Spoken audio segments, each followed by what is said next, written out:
So I just want to make a quick video to recommend a book. This book, Mind in Life by Evan Thompson. The subtitle is Biology, Phenomenology, and the Sciences of Mind. In my humblest of opinions, this is really the cutting edge of cognitive science because it's bridging gaps rather than conceive of human thought or human cognition in isolation from biology or in isolation from phenomenology or our actual experience of being alive. This book tries to integrate experience, the science of cognition, and the science of life, biology. And by trying to synthesize or integrate these traditionally distinct fields of scientific investigation, we gain a more comprehensive understanding of our ability to understand, which is what cognitive science is basically trying to explain. How is it that we know anything? And, he goes through in this book the phenomenological tradition, which developed originally with Husserl, and he pays special attention to Merleau-Ponty, the French phenomenologist, who took Husserl's ideas and tried to apply them to neuroscience and physiology and so forth.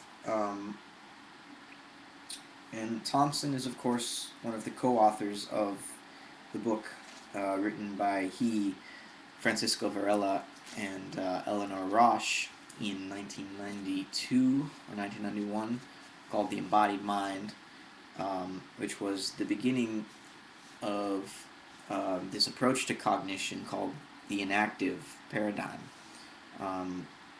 So Thompson spends a little bit of time unpacking what is involved in the inactive paradigm, which basically, very simply, is trying to bring human experience back into our understanding of cognition because of various problems in the representational paradigm, which attempts to understand how human beings think in isolation from how they experience.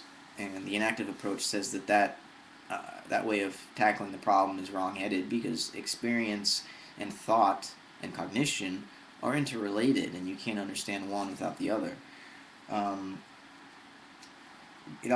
inactive approach, it draws heavily on Varela and Maturana's theory of autopoiesis, which is a way of conceptualizing life and what the necessary organization of a living organism is.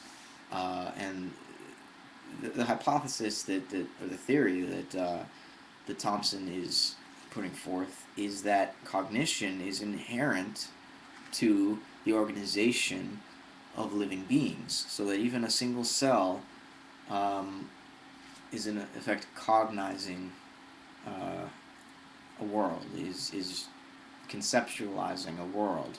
Certainly human cognition is more complex than cellular cognition, but the process of living,